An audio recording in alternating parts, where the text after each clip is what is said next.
Ahmed. Tuesday, July 7th uh, at 7th. Uh, how is everybody doing? I hope you recovered from uh, yesterday's game. Uh, there was two games, Spain and Portugal. And of course, Spain, they just keep passing until the other team just gives up and they score at the last minute when people are tired and not focused and mentally kind of fatigue. And that's their style of Spain. Possession, passing, and they kill you with 1,000 passes. And everybody knew that. And I mean, Portuguese are relying on over 40 years old man. What do you expect? Ronaldo is gone. He's a physical striker, built his career on playing physical and speed, but you cannot have that, when you are over 40. So that was expected. Uh, of course, I wouldn't kind of, as a soccer fan and who lived soccer and played soccer and enjoyed soccer. We support teams because of how they play, the history, the philosophy, how they carry on. Yeah, Spain is one of them. Brazil, was one of them until they start playing like European, physical and defensive, and this guy Ancelotti came and finished him off versus Brazil defending with 10 players. Against Holland. So it was a Holland show. People, Holland, Norway came to play and enjoy themselves. Not a lot of expectation, and they were much better and have more possession and more attack, and they defeated Brazil. Norway, about 500,000 people. They only have one team or something, or one player. But Brazil is just in crisis for years. It really was turned to an art in Brazil and street soccer and spontaneity and slums and soccer is a game of the poor people. It's a game of the underdog.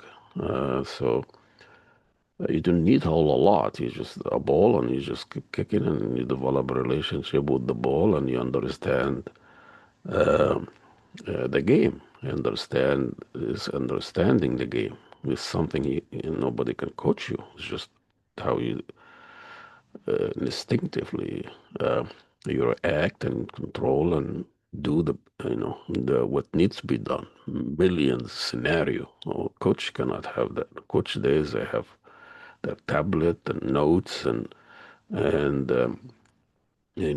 soccer now is played that's like American football. Tablets, play, planning, tactic, and they are killing the game. And now you have bars and you have water breaks and you have all the emphasis on the style, the techniques and the coach and 4-5-2, 3-4-3, all this crap. And you just play soccer, defense, and you are a forward, you play forward. You are a defense, you play defense, and then go back and forth once in a while. But your main role is defending. Your main role is always attacking, and that's anyhow they have duel between a forward and a defender.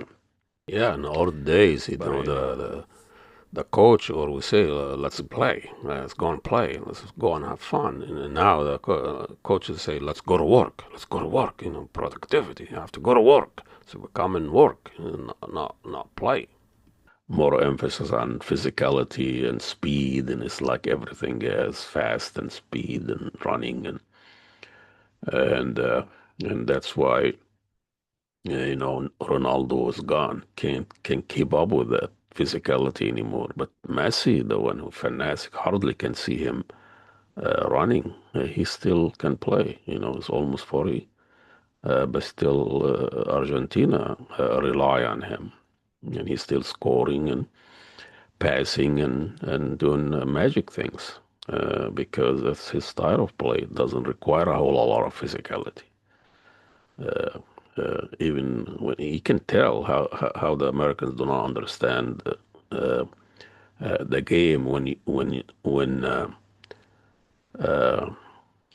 a company or a brand like Energizer or whatever that brand was, battery, use Messi as their Energizer bunny. You remember? You keep running and running. The guy never run in his life. So now when I'm thinking about that brand, I think about standing. I'm thinking about thinking, creativity, not energy. And that's why the people who dominate the narrative, uh, they are businessman, executive. They have no fucking idea what this life is all about. And then the executives sit down in this air conditioned room and decided who's gonna be sponsor our brand. They give us water breaks so we can have more advertisements in a football game or soccer game. Oh, Messi! Everybody here, Messi, Messi, Messi. Everybody wearing T-shirt, Messi. The people who fall famous. They don't know what he stands for, how he's playing, how he made his career as a most brilliant soccer player for the last 20, 25 years. He was start playing when he was 7 years old and taken from Argentina to Spain, Barcelona, and that's where the beautiful game really is played in Barcelona and Spain in general. And he used to be Brazil, and uh, and they have him as the sponsor of a battery. He has a battery machine in his legs, and it's gross, opening the most beautiful leg, left leg, and you find inside a few batteries there that what keeps him running. Look at his brain and instinct, and has nothing to do with the energy, you freaking idiots.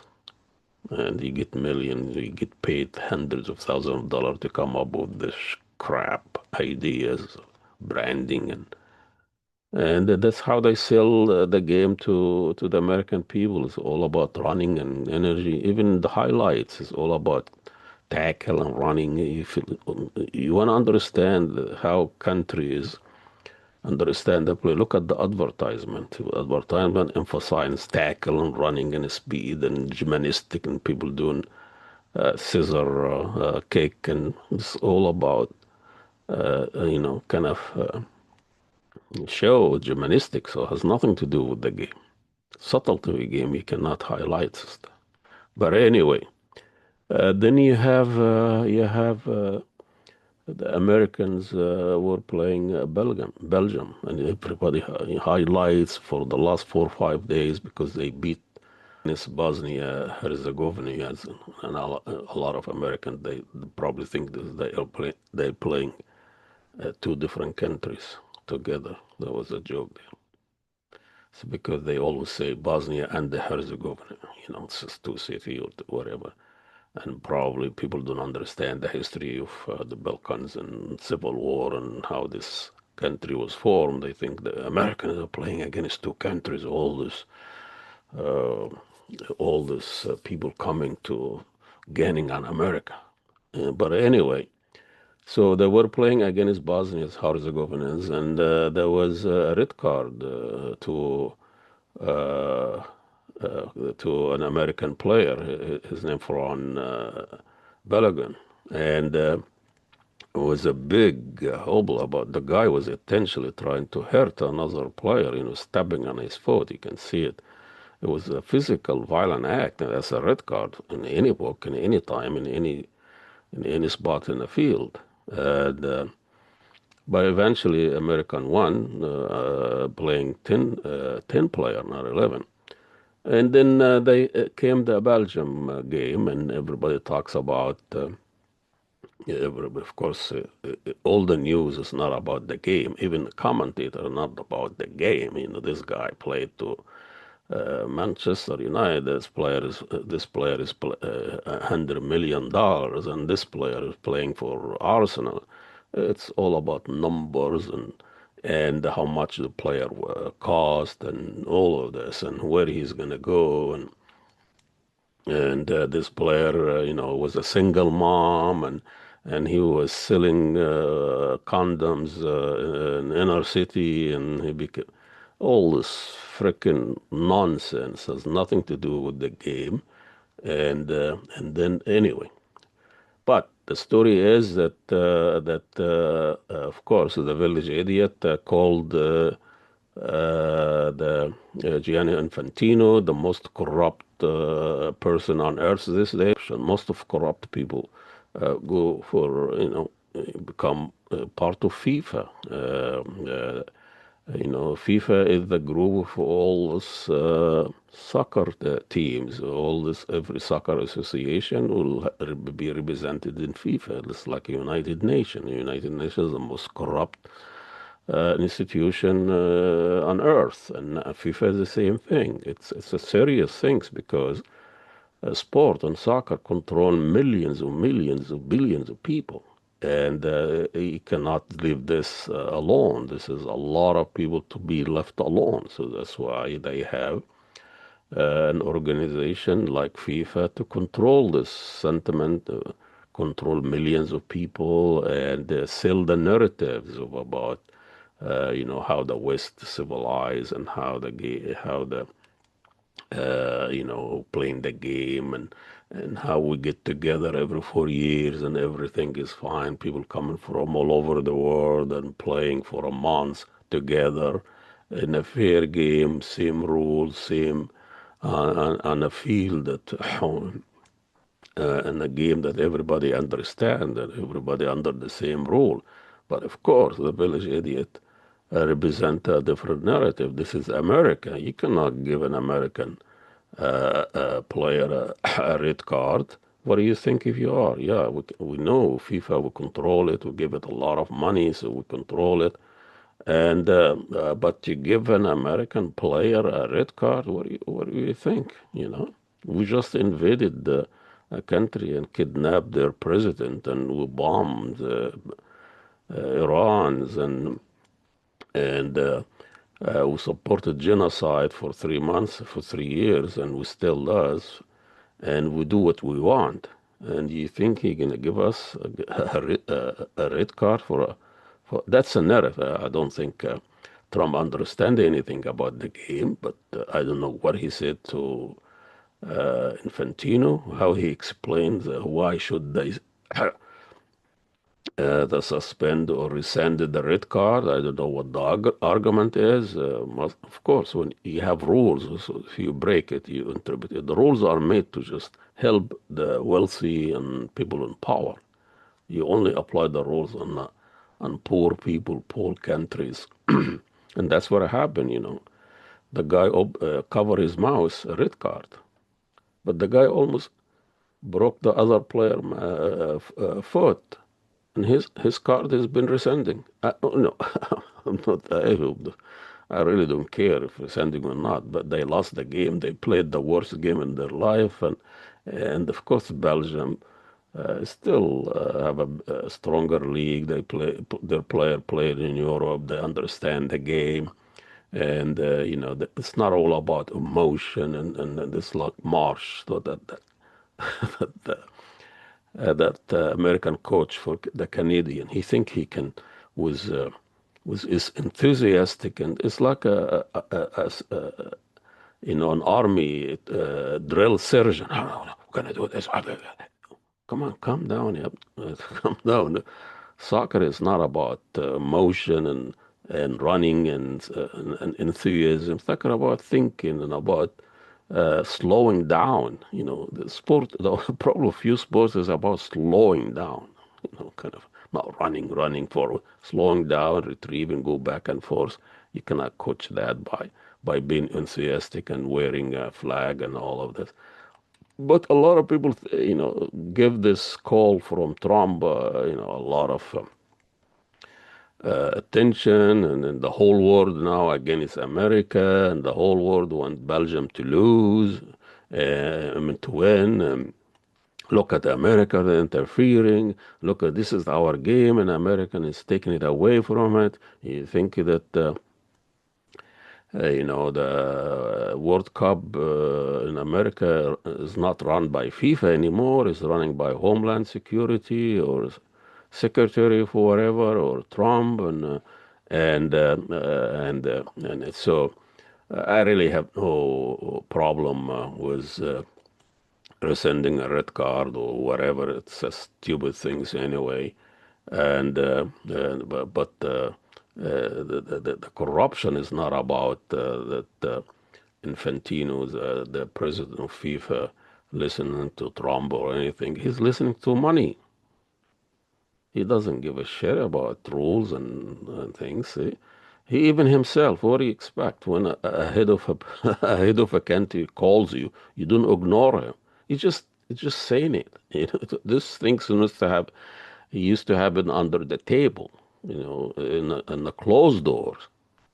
But now it's in your face. The president called me, so told me, look at this, and I did, and I found a law or a regulation number, whatever. Then they actually tell you, this is a regulation and of number, this item two, so and so. 27 2 says you can this and that and put them under probation. It's like when wealthy people go to on trial. It's not the same law. I mean, you have a good lawyer that can put you this and tell you have a good family and he's a nice guy. He's a white young man. He was sitting in his garage making bomb or whatever.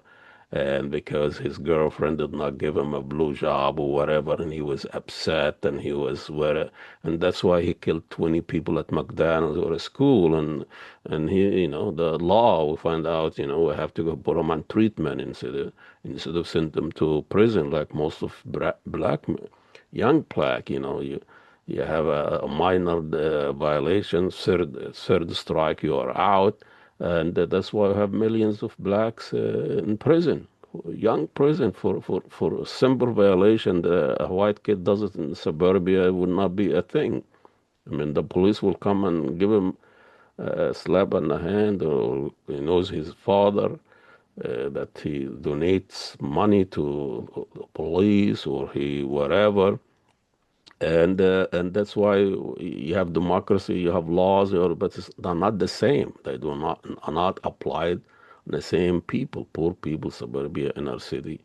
You can freedom of speech, but they're not really the same. You have the power to be speaking on Fox or you speaking on whatever, and it's not what you say and freedom of speech, freedom of speech. Everybody have freedom of speech, but who's listening to you? And it should be for freedom of ideas. And for all the people who are really upset because Trump called on Infantino, and Infantino can suspend the red card using Article 27 of its disciplinary code. Code is some. Look at it from the private way. This is the first time Trump actually help or support a young black man. So that's a positive. So I have no problem with that. It's all the rent. I'm going to say today, please follow, subscribe, help us, and we'll see you next round.